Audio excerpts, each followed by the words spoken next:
Hey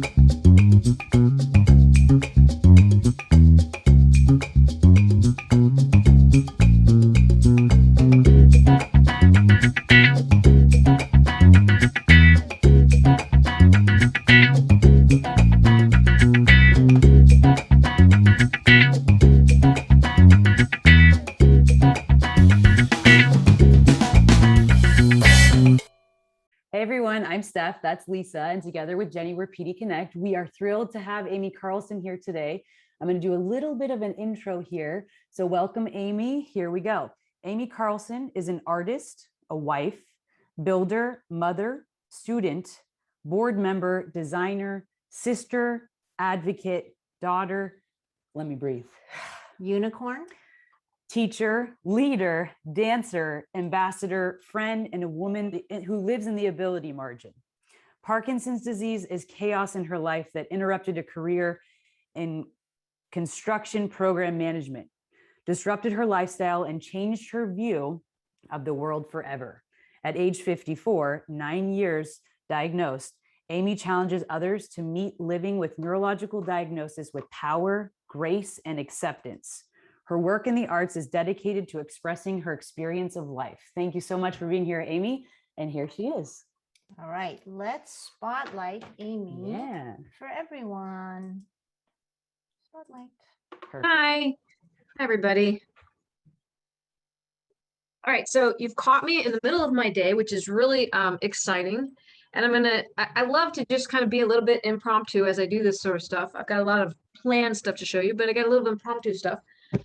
I'm in the middle of the reason that I was a little bit late, pushing it right up to the wire, as it were, is because I'm currently in a clinical trial. And the clinical trial that I'm in is testing a subcutaneous delivery of carbidopa-levodopa, which I found very exciting when I read about it 4 years ago. And I finally got into the trial recently. And it's funny how Parkinson's works in my life. Everything that I need to do seems to happen a bit slower. And sometimes I forget like how much time things take. And suddenly I find myself running around frantically right before the deadline. So I was right as we were getting ready to hit the button, I was putting together my pump for the next 24 hours. And I tell you that because in my view, it's really exciting and important to be involved as much as you can in studies. And if you're willing, clinical trials, and there's a difference, and I'll kind of chat about that in a minute. The other thing that is sitting in front of me, and you're going to be jealous, okay, is I have this sandwich. It's called The Sandwich. It's from Roma's in Pasadena. And this sandwich is so popular and so famous that when you go to the deli that makes this sandwich, they only sell one sandwich, and that's The Sandwich. You can't get it your way. You have to get it their way. And if you don't go early enough in the day, you won't get one, and you'll be sad.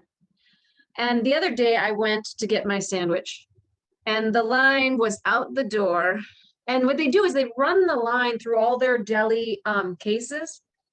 So you see all the fresh fruit, and you see all the candy and the cookies and the really nice cheeses and salamis and the very expensive Italian sodas before you get to the checkout and get your sandwich. So they're very sharp people, I think. And I'm lucky enough to have a sandwich, but I'm not going to eat it in front of you. I had a few bites before we started, which will tide me over. And at the end of this talk, I have a sandwich to look forward to. Anyway, and I'm not even plugging them. It's Roma's in Pasadena. I'm plugging them, I guess, but they don't pay me for that. So voila. Okay. So you guys, I read the prep piece for this that described like this insane woman who like sounds like amazing. And I'm like, gee, way to make the bar like way up here. So hopefully I come to you and I deliver. But oftentimes I talk about Parkinson's, and I've been known to say that it's a blessing in my life. I've been known to say that it has changed my life dramatically. I have been known to say a lot of different things about Parkinson's. What I've learned from having Parkinson's for 9 years now is I don't fight my Parkinson's. A lot of people use the term fight. They've started the fight. And I feel like I'm smart enough to know that I'm not going to win, right? I mean, Parkinson's always wins. That's the truth of it. So if I'm going to get into a fight, I'd like to have a fighting chance to win. So if I am in my life and I've got something that is working against me, I think it's a little bit better to figure out how to work with the thing that's working against me. And that to me has been an epiphany. People talk about having cancer and winning the fight, and that I get, because you can win, you can be cured. So there's all, and there is this fight. You're trying to kill the cancer cells. That to me is a battle.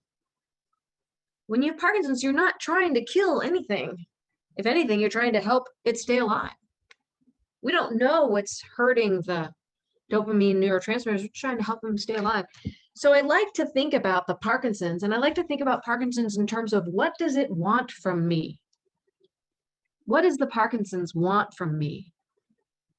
And I try to give it what it wants, not to help it, but to help me, right? And so I'm locked in on this idea of dancing with the devil. Okay. If Parkinson's is a devil in my life, then I'm going to learn how to dance with the devil. And I have. One of my favorite stories about having Parkinson's is that I was never a dancer before. In fact, before Parkinson's, I was a construction management professional. I was a civil engineer with a master's degree. I have clients from all over the world. I was dreaming about being on E&R magazine, on the cover of E&R magazine, which is like a total geek thing to want, okay? We're not talking People. We're not talking, Vogue. I'm talking about Engineering News Record. This is total stuff, right? That's the cover of the magazine that I wanted to be on. And Parkinson's interrupted that particular dream and kind of smashed it to smithereens, which was kind of a bummer at the time. And I wasn't always the Pollyanna of Parkinson's. In the beginning, I was the denial of Parkinson's. It's a river in Egypt, and I paddled down that river for as long as and then I came to realize what I said earlier: the Parkinson's always wins. So you can deny it as long as you want, but eventually you're going to have to pay attention. And when you start paying attention and you start listening to the Parkinson's and listening to what it wants from you, you can win for a while. You can win a lot of things back into your life, and you can earn a lot of blessings that maybe you never would have had. At least that's my opinion. When I first was discovered that I had Parkinson's, I was in the denial boat, right? And then eventually, I was in a meeting. This is a funny story. You find it funny if you have Parkinson's. You don't find it, other people look at me like, that's not funny, Amy. I'm like, yes, it is. It's very funny. When you have Parkinson's, it's funny. I'm in a meeting, and I'm in this meeting with all these people who are managing the construction of the Giant Magellan Telescope, which is being built in Chile, and I'm in Pasadena with the design team. A bunch of astrophysicists and me, and a couple of other people like me who are more, shall we say, our heads aren't quite in the same clouds, right? We're a little bit more practical, prosaic people.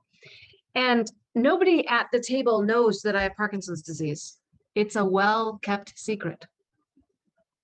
And then I went dyskinetic, full on, like jiving, like wildly dyskinetic at this meeting. And I've got the aberrant, we call this the pizza box hand, up in the air. I call it the pizza box because it would do it all the time. And it looks kind of like I'm carrying a pizza box. But in this meeting, first of all, none of the astrophysicists in the meeting noticed, which I found amusing. But after the meeting, a lot of the other accountants, the construction people like me, the people who were more average people were like, what is going on with you? And I'm like, I'm having a little trouble with a medication that I take. But the gig was up, or the jig was up, and I had to come out of the closet. And so I did. And that moment when everything kind of blew up was pretty transformative, because I stopped ignoring the Parkinson's and I started listening to the Parkinson's. And I started listening to my doctor.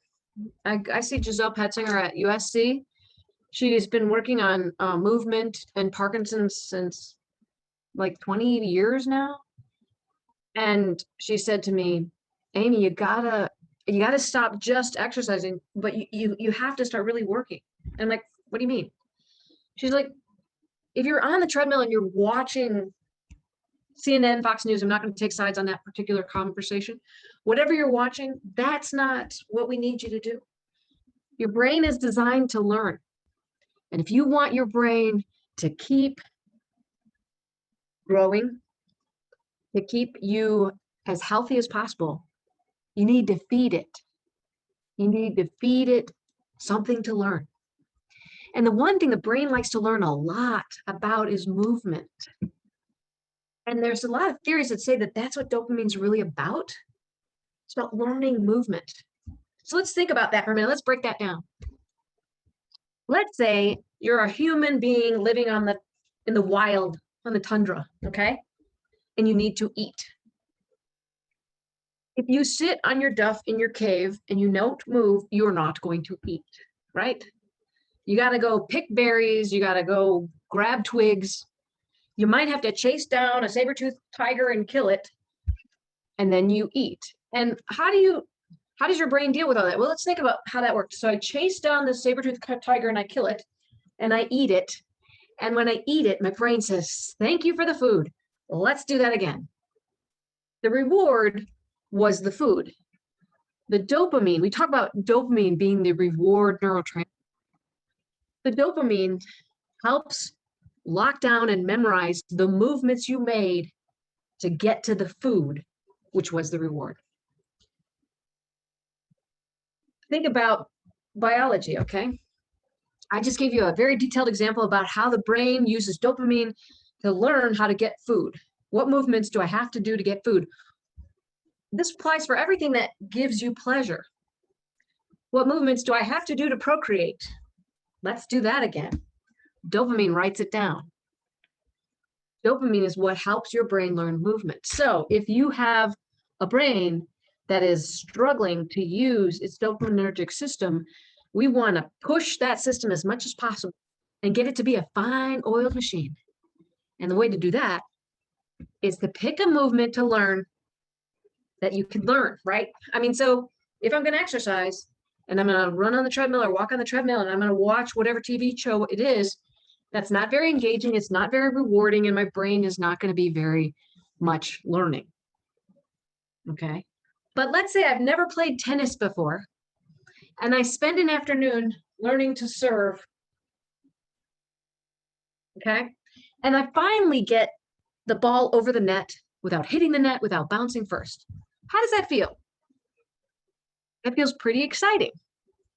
And the brain takes that dopamine and it writes down that movement and it learns it. And you repeat it and you feel happy because you've succeeded and your brain continues to write it down. That was how it was explained to me why movement is important in Parkinson's. Okay, so my doctor said to me, pick a movement you don't know how to do and learn it. Now, I'm not much on ball sports, okay? I gotta admit, my family, we're not coordinated. We don't have that gift of being able to catch things that are moving in the air. We're more the person who gets hit with the Frisbee in the nose, that sort of thing. So ball sports were out. I already knew how to ski, water ski and snow ski, so that was out. But I'd always loved, the big bad civil engineer always had loved the ballet, always loved dance. And I thought, well, there's these dance for PD classes. Maybe I could do one of those. And so I did. And the first few were kind of Well, they weren't great, but my daughter really liked them. So we kept going. And then after a while, I kind of started to like them. And then I started to like them a lot. And I thought, this is something I could learn.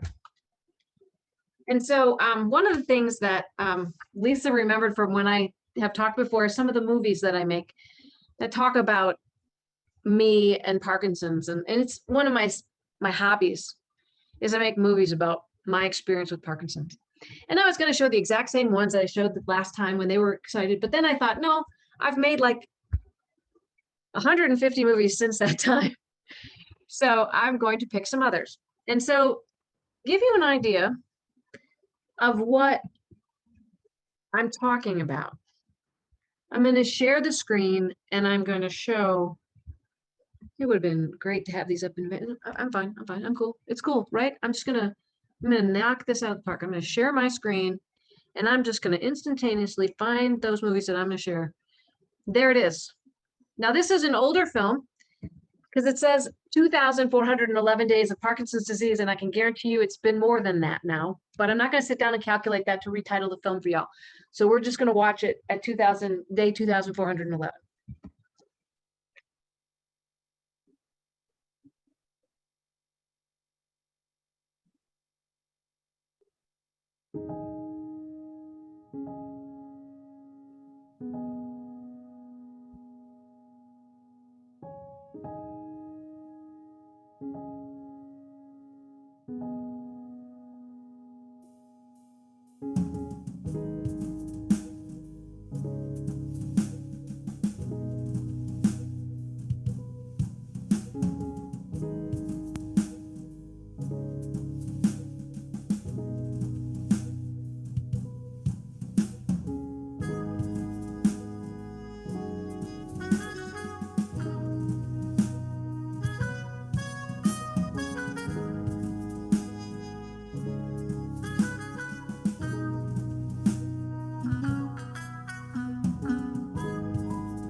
Trying to get back. Hang on a second.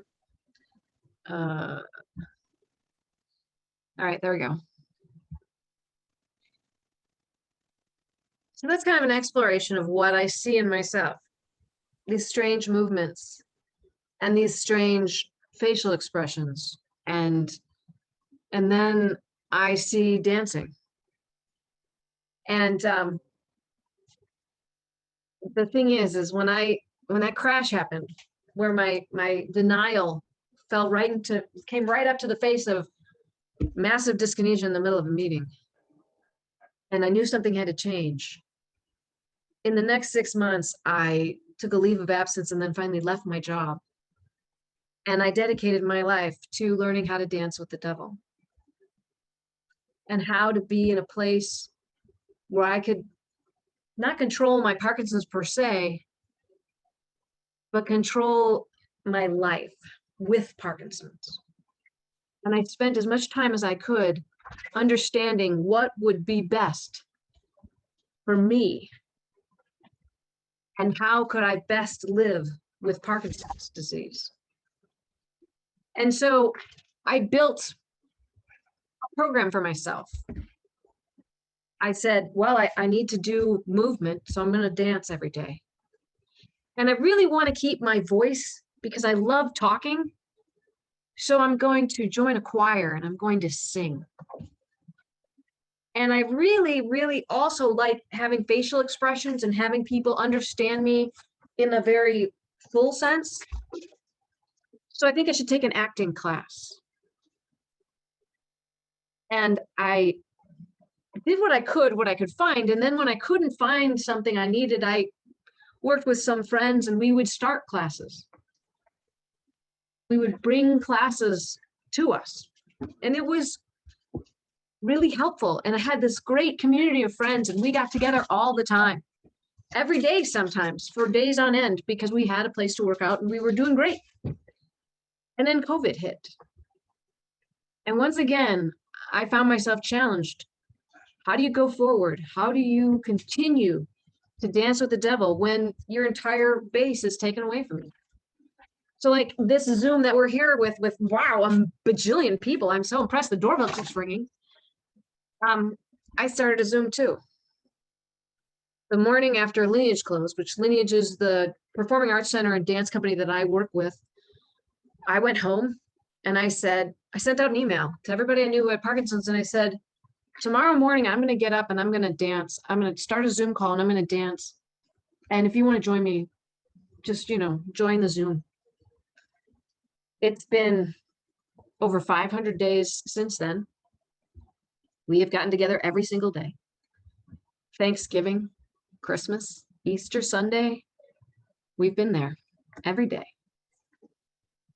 And we've been together working on the Parkinson's, working with our Parkinson's, sharing our stories, sharing our experiences, much like you do with this group here. And what I've learned in that time from those people is that support and community is everything in Parkinson's. Being together, doing things together is very strong. And it's something that feeds the brain. Because if I work out alone and I don't talk to anybody, it's easier to work out alone because you don't have to have a conversation. My first day with my husband, we went on a hike and we were having this conversation and it's like we kept trying to toss the ball to the other person because we were out of breath and we were trying to get the other person to talk more because it was, one of those things. Those kind of experiences when you're working out with somebody else or you're dancing with somebody else and you're trying to accommodate them and you're trying to understand what they're doing as opposed to what you're doing, that's challenging for the brain. And so it's really important. And one of the things that I also have learned, and this is brand new, this is so brand new, I made this film today, okay? What I've learned is that dyskinesia and the aberrant, strange movements that our bodies make are really beautiful. I've been working with the same dance coach for 4 years. She's a modern dancer, and every once in a while we'll be working out and I'll be moderately or highly dyskinetic. And she'll say something like my hand and she'll say, let me see that. I wish I could make my hand do that. That's so interesting. And I'd say something like dismissive, like, yeah, interesting in like the way, I don't want, blah, blah, blah. She's like, no, she said, it's just so unique looking. So we've been working on a dance for a couple of weeks now. And I've been getting used to this hump that I'm on for this trial. And one thing that happens is I sometimes have really good on times and sometimes I have very dyskinetic times because we're still getting it tuned. And so one week I danced and I was very dyskinetic and I struggled. In my mind, I thought I looked very awful. And we always record our sessions so we can remember what we did. And the next week I had a great, fabulous on. And we recorded that session. And I laid them one over the other and I thought this will show my doctors and people what the difference between dyskinetic and on is. And I watched it and I was a little bit surprised at what I saw, because in my mind, I kind of like both, but we'll let you guys be the judge. So this is, I think it's this one. Hopefully I get the right film. This would be kind of funny if I don't. Or maybe not funny, I don't know. Oh yeah, no, this is the right film. Okay, so let me share it because it would be nice for you to see it too, not just me. I'm so, oh boy, now I get it. Let's see that. And then share. All right, so here we go. See what you guys think. There's a big image and then a little image inside the big image. You'll get it, I think.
So that's the end of, like I said, that I just made that this morning. So it's fresh out of the box and it hasn't been completely filmed yet.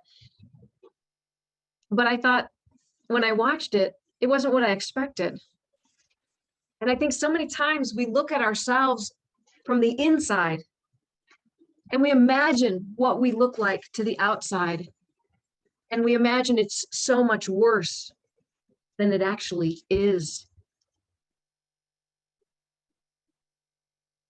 I think that there's a lot to be said and for the movements we make and how they make us unique. I think there's a lot to be said about the experience that we have in our brains that's so different from what an average person experiences. How you see the world is unique to you. And sure, everybody sees the world differently, but let's face it, we see it a lot differently. The lens we wear is a special lens. And not many people get to go on the adventure that we go on. And not many people get to see the way we see. And so one of the things that has been such a gift in my life with Parkinson's is that I somehow have decided and figured out that embracing the journey and looking at it as like an explorer does. Like this summer we were in our van traveling. We have one of those camper van things. And we went and we saw this graffiti basically. You remember those two explorers? What was it? Clark, Williams and Clark, right? Something like that. Lewis and Clark, that's it, Lewis and Clark. And somewhere in Montana or Wyoming, one of them like chiseled their name in a rock. And it's now like framed, and the National Park Service has a whole thing for it. And I'm like, how come they don't do that when graffiti artists tag downtown? They don't frame it. But I guess it's a different thing. But you think about that. Lewis and Clark journeyed out into the unknown, at least unknown for a lot of people, and they discovered new things. You and I get to discover new things about what it's like to be inside the brain of somebody with Parkinson's. What is that like? And that's an experience that not many people get to have. Now, how many people look at their Parkinson's that way? I would suggest just for 20 minutes or a half hour or a lifetime, consider this an adventure that you get to go on that other people don't. Some of the things that you've learned about your brain, I'm sure would shock most of the people around you. I know that I'm often reluctant to talk about what's going on because I'm afraid I'm going to bore people, or they're not interested, or that I'll sound like I'm obsessing, which I probably am. But when I once said that I felt like my life kind of worked like a strobe light was on, and I only saw, I saw things differently. And it didn't mean like I actually see that way. I just meant that it seems like I'm so distracted sometimes, and I work so hard to stay in the present that I just get snippets, and I try to mesh those snippets together. And when I described that to somebody, it was a very enlightening conversation. They really wanted to know what I meant. And then they said further that they thought that was kind of interesting and cool. The first time that I had perseverant behavior because of taking a dopamine agonist, all right? So I think sometimes people call this obsessive compulsive. They say that if you take a dopamine agonist, sometimes you get these compulsive impulses, right? Where you want to do the same thing over and over again. Like play with shrinky dinks for 3 hours. I didn't really do that. No, I actually did. I actually do it quite often. But one of the things that I learned was what it feels like for my child who has ADHD. It used to kind of frustrate me that he couldn't seem to stay on task, or that he couldn't seem to get off task. It seems like he had so much trouble stopping and starting until I had trouble starting and stopping. And suddenly I saw what it was like to be him. And I suddenly thought, I've been given the opportunity to see what it feels like to have a brain that works differently. And it made me more compassionate towards him and more understanding about that moment. And that also keeps me in community. It keeps me understanding the person next to me. And when I think about the club that we're in, that maybe you've had this experience, you go to a conference, you go to a support group, you go on vacation and you see somebody who's not swinging their left arm, and you think, I wonder if that person has Parkinson's. And then maybe you see that they have a Davis Finney shirt on or the Parkinson's Foundation shirt on. And so you say to yourself, well, I could go up and say hi to that person because they're wearing a shirt, so they're out, right? And so you go and you say, hey, I see you have a Parkinson's Foundation shirt on. I have Parkinson's. And then you strike up that conversation that starts with, what do you take? And you list all your meds. And who do you see? Do you see an MDS? And who here knows what I'm talking about? The instant friendship that comes up with having Parkinson's. It's a club. It's like the best club ever, because what I find is all the people in this club are really nice. And they're worth knowing. I like to think about people with Parkinson's as a bookshelf. And all the books on the shelves have the covers torn off. And the only way to know who's inside is by talking to them. And the cool part about being in the club is that they'll talk to me because I have Parkinson's too. I can make friends anywhere because all I have to do is, when we get to a new city, is find the Parkinson's support group in town, or the Dance for PD class, or the Rocksteady boxing class, and go crash it, or, ask for permission. and suddenly I have 20 new friends. It's the best thing. I was never the popular girl in school, but man, I have like 200 Facebook friends just from Parkinson's. I have friends now in Italy and Germany, in most of the states in the United States, because of my Parkinson's. This devil that I'm dancing with has given me a lot of gifts. And I really think that they're worth celebrating. And I celebrate them by learning new movements like dance and talking to people and singing with them. Who here has ever sung with like the treble clefs or one of the choirs that are Parky specific? Anyone? Is that not the most amazingly fun experience?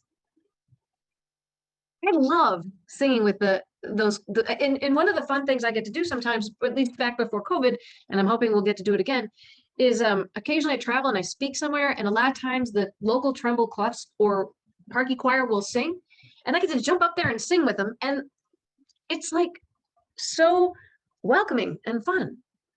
Why does that happen in life? Right? I once had one of my friends tell me, my friends from before Parkinson's, before Parkinson's friend, that she was jealous of me. And I was like, come again? She's like, I don't know how it is, but you seem to be more happy with your life than I am with mine. And I said, well, how's that possible, Sue? She's like, I don't know.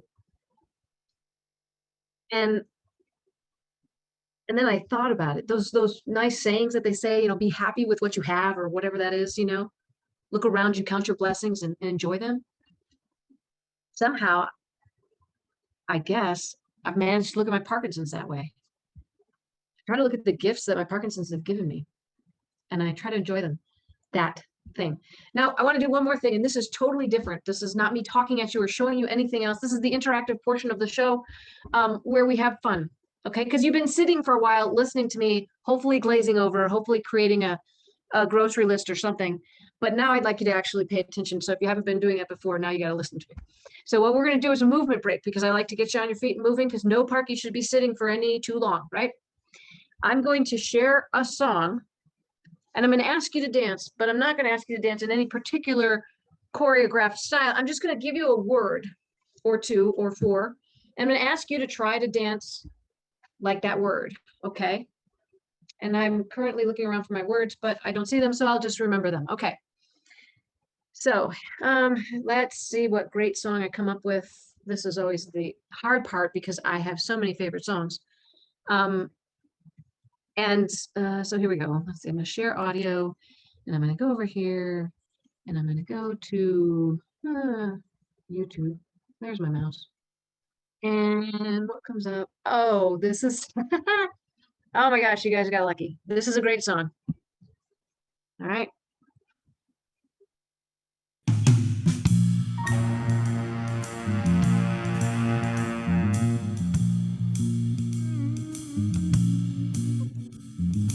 Dance like you are underwater.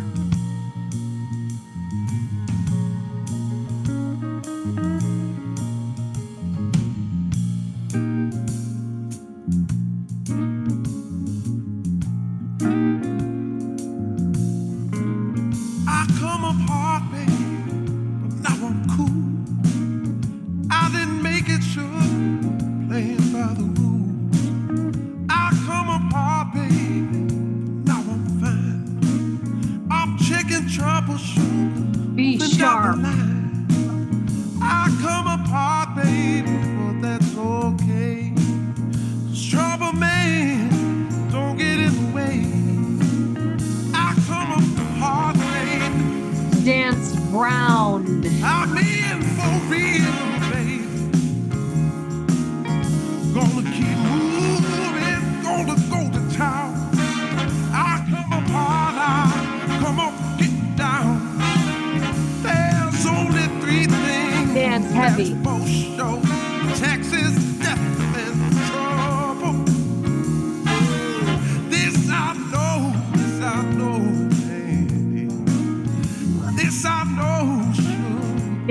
light. Girl ain't gonna let it sweat me, baby.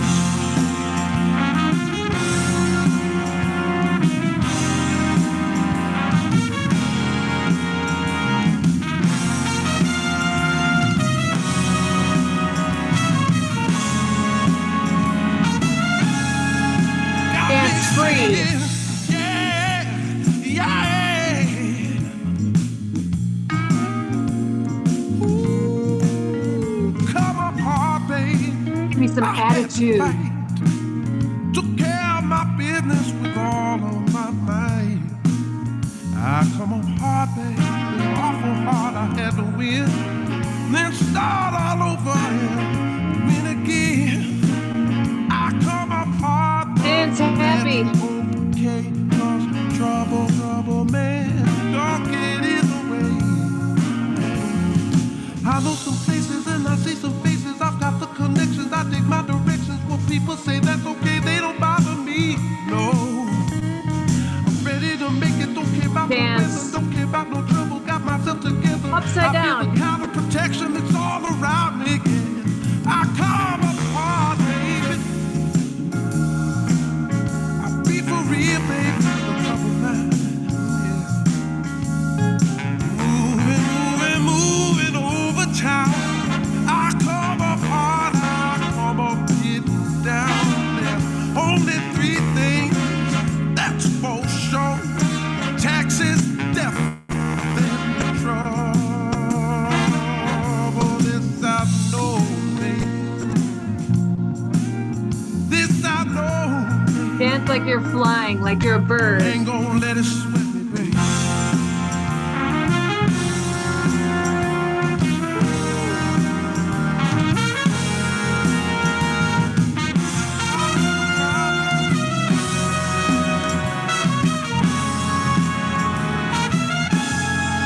Got me singing,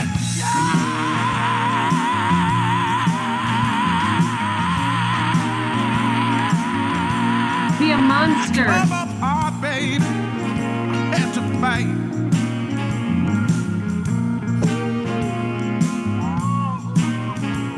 Come apart.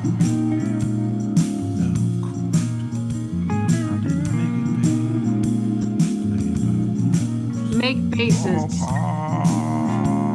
Now I'm fine. I'm checking troubleshoot. Moving down.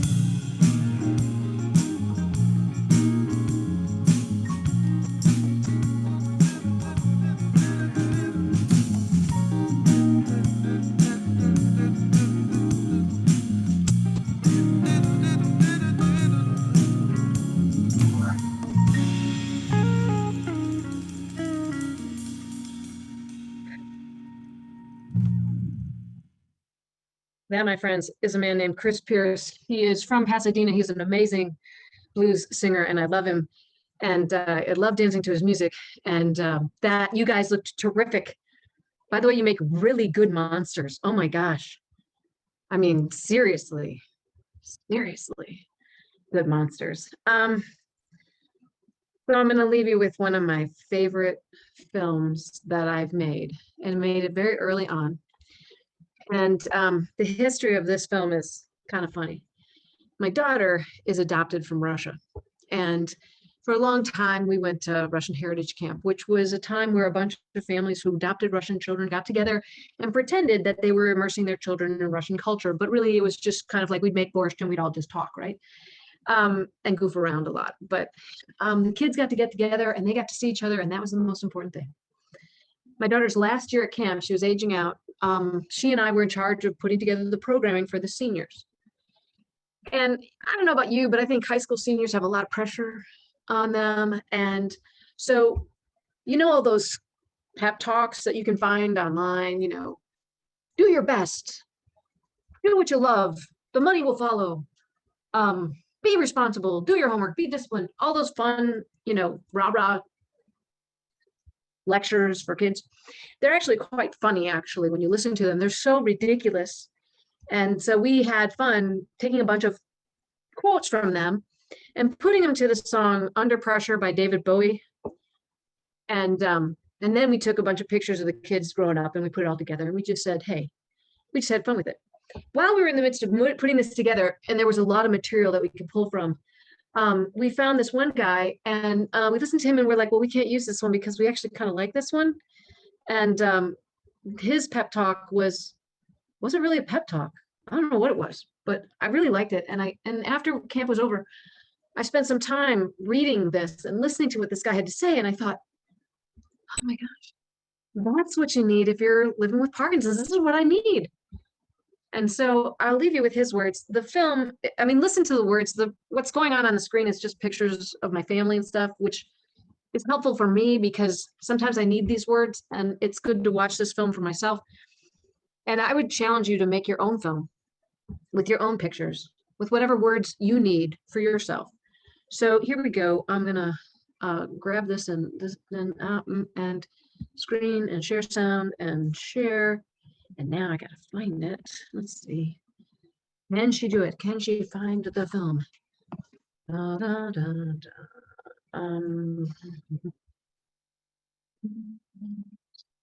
Only if she spells it right. It's not looking good for the home team. But I know where it is in another place. Let's see. Everything. No, that's it. Okay. I have a backup plan. I always have a backup plan. And if you want to see more of my films, I'm showing you where the secret stash is held. I am on Vimeo, and that's where all my films are. And most of them are very strange and bizarre, and I wouldn't recommend them to anyone. But this one I kind of like. Now if I can, what happened to where my mouse go? There it is. Okay, let's move this. And then we go over here. We say view all. And then we say, this is me making the sausage and showing you how that is done. Let's see. See, like I said, lots of videos in here. All of them, not all of them very good, but wonderful. Come on. Yeah, I wish I would have downloaded this earlier. That would have been a really good idea. And I wish I had a search bar, but it doesn't. Okay, it's coming. I know I'm gonna find it.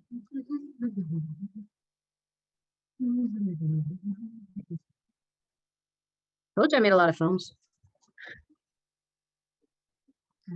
Oh.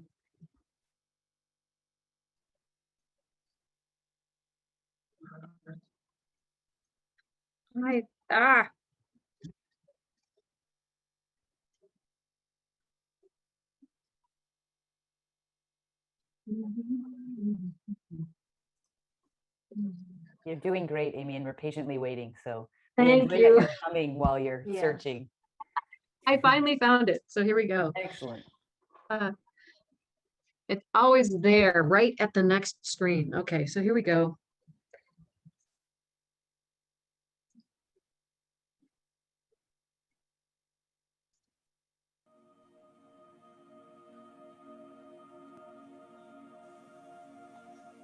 Now, most of us do our best not to think about death, but there's always part of our minds that knows this can't go on forever. Part of us always knows that we're just a doctor's visit away or a phone call away from being starkly reminded with the fact of our own mortality.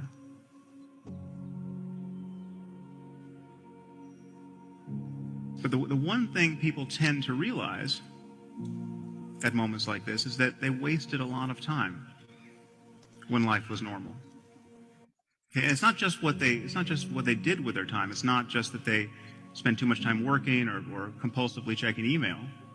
It's that they cared about the wrong things. They regret what they cared about. Their attention was bound up in petty concerns, year after year, when life was normal. And this is a paradox, of course, because we all know this epiphany is coming. I mean, don't you know this is coming? Don't you know that there's going to come a day when you'll be sick or someone close to you will die, and you'll look back on the kinds of things that captured your attention, and you'll think, what was I doing?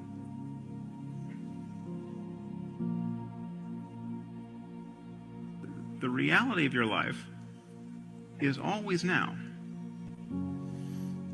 And I think this is a liberating truth about the nature of the human mind. In fact, I think there's probably nothing more important to understand about your mind than that, if you want to be happy in this world.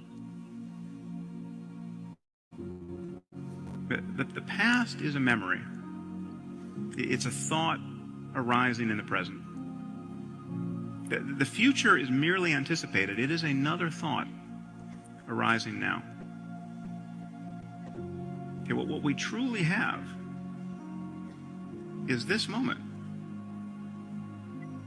and this.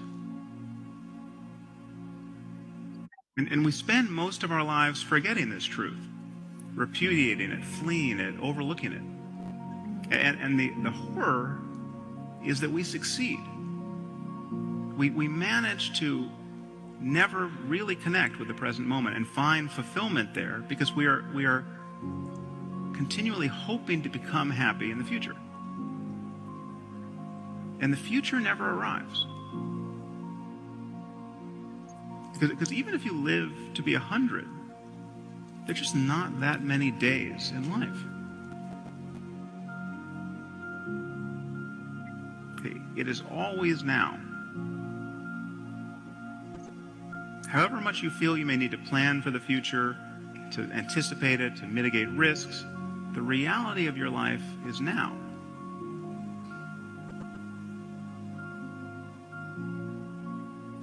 We're subjectively unaware of most of what our minds are doing. And yet when we think about what matters is consciousness and its contents. Okay, consciousness is everything. Our experience of the world, the experience of those we care about, is a matter of consciousness and its contents. So whatever the origins of consciousness, the most important question for us is how can we truly be fulfilled in life? How can we create lives that are truly worth living, given that these lives come to an end?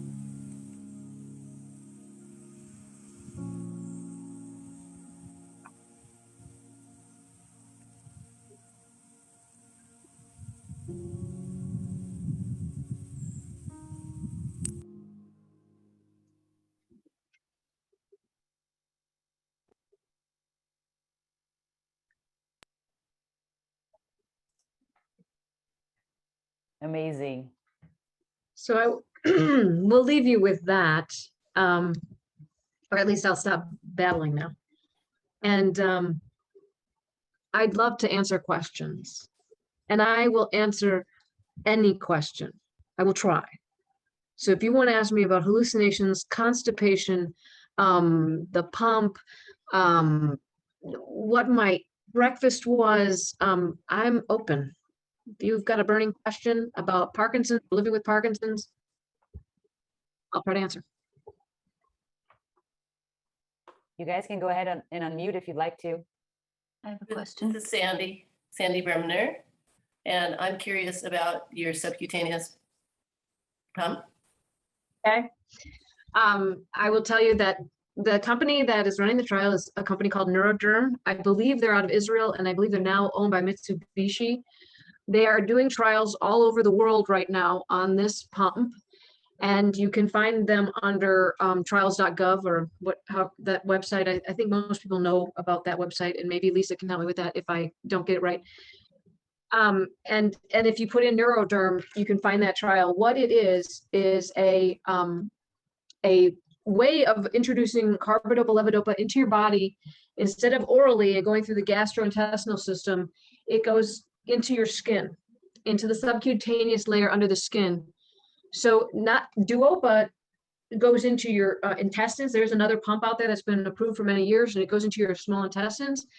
This would bypass the entire gastric system and goes into the skin. And the trial that I'm in, you get used to a regimen of normal Sinemet like you probably take now, and then you get used to their pump, and then they give you both.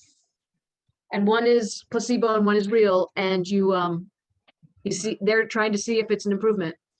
I'm not supposed to say much about like exactly how I am doing because I don't want to unblind myself, but I have done a lot of reading about this, and it is supposed to get rid of the troughs, that wave that you ride on Cinemet. Subcutaneous gives a steady dose.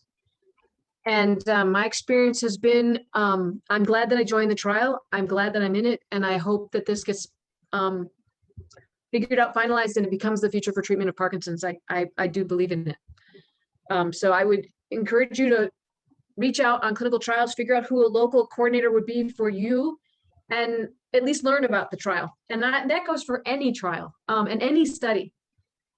I highly recommend getting involved because it gives you knowledge. Even if you don't choose to be in the study, read about them, find out what's going on in Parkinson's research, because you'll learn so much about your Parkinson's by investigating trials and participating in studies. So you Did that have answer to, your question? yeah, so you have to wear the pump and insert the. I have cannulas. Yeah, it's a lot like an insulin pump. It has a cannula that goes into your skin, and the pump, I don't think I'm giving anything away by saying it looks like this. And it puts the Cinemet into is a liquid, and it puts it into your skin. Thank you. You're welcome. And thank you for putting the thing in clinicaltrials.gov in the chat.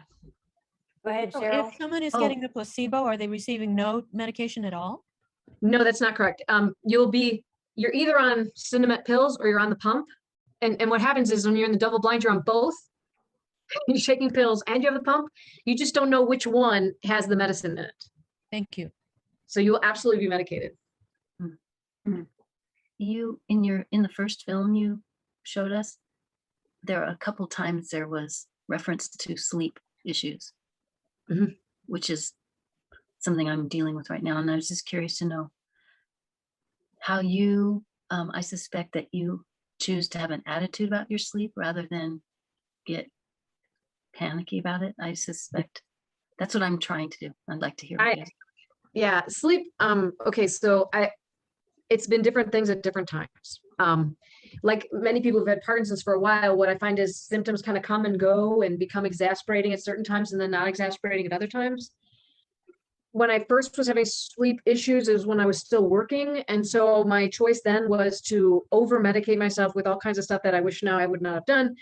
I was taking uppers during the day to keep me awake, and I was taking sleeping pills at night to keep me asleep. My doctor prescribed all this stuff. It wasn't just me goofing around. And it all worked, but I felt like after a while that I was taking way too much medication. When I stopped working, I didn't have as much stress, and then I slept great. And now I experienced fractured sleep. I choose to use an extended release formula of melatonin, which I feel like is a fairly benign way of handling my sleep issues. I also follow a very strict sleep routine. I practice extremely good sleep hygiene. I go to bed at the exact same time every night, and I get up at the exact same time in the morning. And I sleep in bed. I don't sleep other places like couches and stuff like that. And I try to be very rigorous about my sleep. Sleep is, after exercise and movement, sleep is your next best thing you can do for your Parkinson's. I cannot emphasize enough, from the research that I've read and the doctors I've talked to who are in clinical research, they're becoming more and more convinced that sleep is absolutely essential for Parkinson's. So do what you can to maintain good sleep. The other thing I do, and this works really well if I'm really struggling, I have these headphones that are built into a headband. They're sleep headphones. They're designed to sleep in. They're Bluetooth. And I listen to delta waves, it's like these certain music that plays at a certain frequency. I don't know, it might just be, woo woo stuff, but it works. It tends to put me to sleep and find it very relaxing. And it's pretty easy to find. You just go on YouTube and you type in the word sleep, and you will find a bajillion different types of mixes of music and sounds to help you sleep. And I would suggest you just start trying them and see which one sounds good. Does that help? Yeah, I just wanted to hear what you Cool. did. Thanks so much.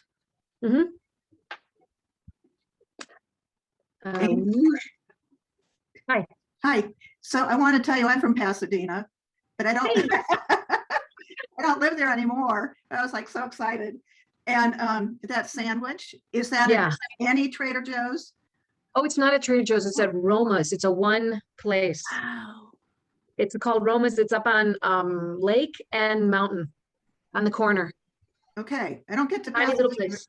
very often, but I wrote When you down go, Roma's, yeah, Roma's. Go to Roma's, get the sandwich. the sandwich. And Okay. you just go to the register and you just say, I want the sandwich, and you'll be good. That's all you got to do. Thanks so much for listening to you. You're great. And I love I'm the glad. dancing.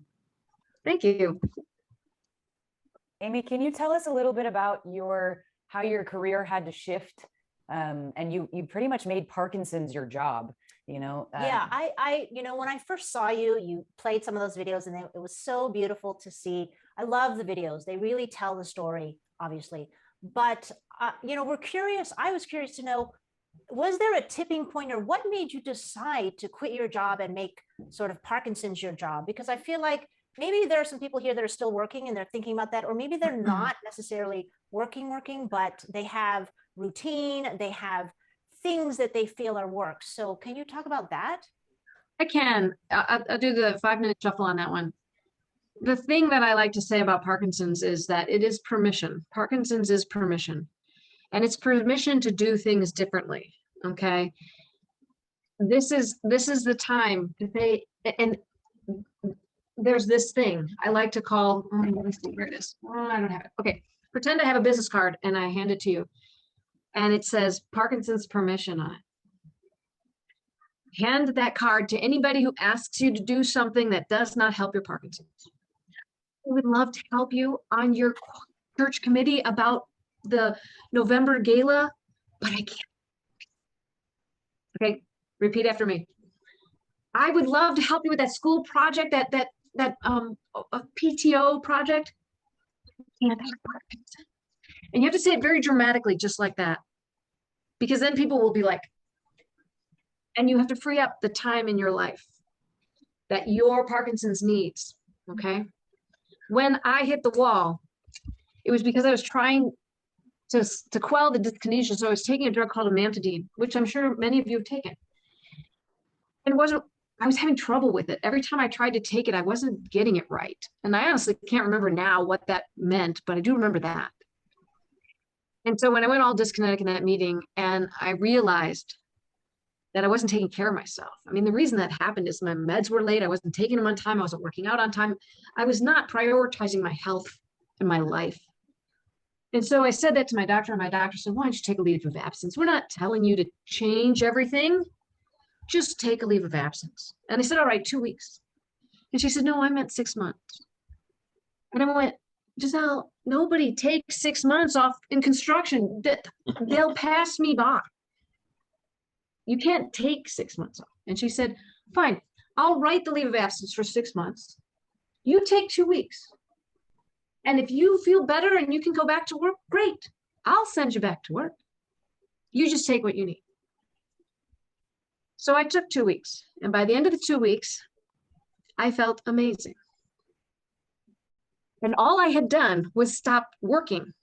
I hadn't really started working out. I hadn't really started taking my meds completely on time, although I was better about it because I wasn't so distracted. It was getting rid of the stress. And I realized that I was killing myself. And I said, maybe I should take a little more time off. And then a miraculous thing happened for me, and I wish it would happen for everybody. I went to my boss. He was not really my boss. He was my client. And I said to him, Pat, I need to take a leave of absence, a longer leave of absence, because I have Parkinson's disease. And he said, you know what, Amy, I know. And I said, what do you mean you know? And he said, I have a cousin who had young onset Parkinson's disease. He's gone now. You need to take care of yourself. He said, I realized it one night when we were working late, and you were here. It was after 8 o'clock. And all of a sudden your hand started trembling. And I looked at it and I recognized it, and I knew. I've never said anything because I want to respect your privacy. Take your leave of absence. We'll be here when you get back. And what Pat probably knew, and I didn't know, was that I wasn't coming back. He said, take the whole summer off, because you know what? We're not doing anything anyway. we're waiting for that big grant and everybody's going to conferences. Just take the summer off and enjoy yourself. And I did. And I was so much better. And I got myself onto that amantadine. Didn't take much time once I figured out how to take time off. And then I realized that the amantadine was not a good drug for me. And it was causing hallucinations. And all of these things happened while I was off of work for the 6 months. And I realized that I would not have noticed any of that if I was still working, because I would have been too distracted, because I was giving all my energy to work. And what I really needed to do was give all my energy to my Parkinson's. So I would be here for my kids, and I would be here for my husband, and I would be here. And so it was a kind of a come to whoever is your, leader moment. And then I decided, well, I used to work 60 some hours a week. I guess I got 60 hours to spend on something. What if I spent 30 of it on my Parkinson's? And that's made all the difference in the world. And the thing is that the PTA will go on without you. The church will go on without you. In fact, most of those people will love to give you your time back when they find out you have Parkinson's. And you will, most people I know who make the commitment, who say to themselves, I have Parkinson's, which gives me permission to remake my life, to serve the devil that I got to dance with, will feel better. Much better than the person who sits at home and says, I don't need to do anything. I'm going to just take the pills and I'll be fine. I can't emphasize enough how much better it is to dance with the devil. Get on his side. That he's going to be there whether you accept him or not. And so the more you dance, the better off you're going to have it. And you're going to make these great friends, and it's good on this side. It's really good. It makes a whole difference. I'm 9 years in. I still have my voice. I dance better than I have ever danced in my life. I mean, if you don't think you can learn things, you can become more flexible. If you don't think that way. And Parkinson's is not an end. I'm waxing enthusiastic here. I know I've gone more than 5 minutes. When I couldn't touch like my knees when I first started dancing with Parkinson's. And I was like, oh, I'm stiff, it's Parkinson's. That was an excuse. I now can put my palms flat on the floor with my legs locked straight. I couldn't do that when I was 18. I can do it now because I work for it. Parkinson's does not prohibit becoming stronger, more flexible. All those things are still out there for you. Does that kind of encapsulate it? I don't know. You did it. You did. That was amazing. There you have it, folks. Prioritizing your Parkinson's. That's going to stick with me, and I hope it sticks with you. Amy, did you want to plug your? Oh yeah. Yeah. Let me do that. Let's see. Let me put it in the chat. I did. This is that thing that we were talking about earlier. Then I said I emailed all my friends. And I keep emailing all my friends, and some of them come behind us. And so I am going to put in the chat the, this is that dual tasking thing where I can't always talk and do things at the same time. So let me put in the chat and then I'll tell you what I'm putting in the chat. Okay. Every morning. Oh, look, you got my quote too, my favorite quote. Did it not copy the link? It didn't. Oh, not the link. It's not live. Hang on. Life's like a movie. Write your own ending, keep believing, and keep pretending. Kermit the Frog. Oh, don't get us started. Lisa does this Kermit the Frog face. You're not spotlighted, Lisa. I'm they not can't spotlighted, see you. I know. Don't even do it. But Amy says dance is at 8:30 a.m. Pacific time, and it's a daily dance party. That is amazing. And I'm going to get the link if it kills me. And it might. No, It won't. It won't. It won't kill. Here, I'll talk while you find the link.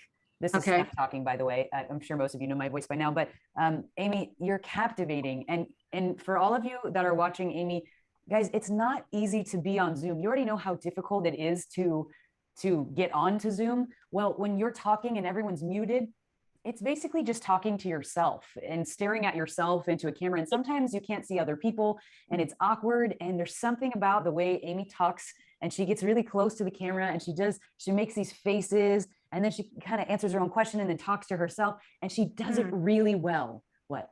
Are you trying to say you do that well too? Oh. Anyway, It's actually really, it is really hard. The hardest part is not being able to see your faces as much as I'd like to, because I like to see people like react, and then I know if I'm hitting the right tone or not. But exactly. And that's exactly what we're referencing. And you did a wonderful job. It was very captivating and inspiring. You've shared your story, you've shared your videos. That's your art. That's a piece of Amy, guys, that that she shared with us, and we should feel honored. And we do. Thank you so much for spending extra time with us. We know we generally are done by 3:30, but this was amazing. So I'm going to go ahead. Sorry. No, this is great. We love I this. told you. That's okay. We could who needs a dance party? We could just sit here and talk the whole time. No, but also the dancing part was fun too. And I wish that you could see everyone. We can see some of them, but do you see anyone on your end? I do now. I put it back in gallery mode. So, Okay. I Okay, saw good. some of them during the dancing, but I don't, but there's like 3 screens of people can only do one. Yes, there's a lot of people here. So the link is in the chat now. And Excellent. if you click on that link, basically it takes you to a Zoom. So if you click on it right now, you're going to go to a Zoom that I don't think anybody's there. You never know. Unless they're But waiting till 8:30. Yes. That's tomorrow right. morning. But if you click on that link, if you save it and you click on it actually, I'll tell you a secret. I try to show up at 8 o'clock. Okay. And most people know that I'm there by 8:15. And the reason we say 8:30 is because I don't want anyone to ever show up and have it be an empty screen. So if you show up for the first time, you might come in and see everybody dancing, and that's more inspiring, I think. I encourage you to join us. Put yourself in gallery mode. I play music. We dance like nobody's watching, because you know what? We're not really watching. We're all working on our own dancing. It's free dance. We don't have any choreography, and you can show up in your jammies with coffee and watch if that's your jam, or if that's the kind of day you're having. We are not, we're not going to make you get up and dance. At 8:45, we breathe. Hopefully you've been breathing the whole time, but we do a yoga breathing session for 15 minutes led by a woman from Italy who joins us every single day. Cool. And then at 9 o'clock, and this is all Pacific time, we talk. Tuesdays and Thursdays, we don't talk because I got somewhere else I got to be, or else they talk without me sometimes. Saturdays, I don't show up anymore, and I don't know what they do, but I do know that people come. And it's basically, and we have a rock star group of folks who show up very regularly, who know more about Parkinson's, have forgotten more about Parkinson's than most of us have ever known. And if you ever have a question, or you want some advice, you come to that session at 9 o'clock, and somebody on the call will have an answer for you. I almost can guarantee it. We've got a stellar crowd. Greg Cleary is on that call. Barbie has been on that call in the past. And there's probably other people here who I'm not even seeing, but it's a fun, loving group with a lot of support. And thank you for letting me plug that, because it's just something I do, and I love doing it. And I love meeting people with Parkinson's, because you guys have the greatest stories ever. That's amazing. Thank you for opening up that to our group. And for those of you who are new to our group or just joined us to follow Amy here, we are Lisa and Steph. We run PD Connect. You can check us out at pd-connect.org. We do exercise 5 days a week, and we'd love for any of you to join us as well. We're working on our dance skills, Amy. Yeah. We We might always say need we're some not help. dancers. We are definitely not dancers, Let me but see, where are we? I'm not dancing now. No, I didn't put the spotlight on for us to dance. Who Okay. wants to dance I with was the like, no, spotlight? yeah, No. no, I don't need a spot. I Yeah, danced already. Ladies, today. wait a minute. Yes. Oh. Dance. Here's what dance is. Music plus movement equals dance. That There you is go. correct. You should see us when we get our like funky chicken arms I'm going. really good at funky It's chicken. it's pretty bad. Yeah. But we call Anything- it dad dancing. Yeah. We dance like our dads. Anyway, well, thank you Thank you so so much again much. for being here. And for any of you, we'll be sending the recording back out. So Mhm, with the links to Amy's dance yes, class, with of course. everything that is important to know about in all of the chats that we have here. So thank you again for joining us, Amy, and spending all of this time with us. It's been awesome. I'm going to stop the recording now.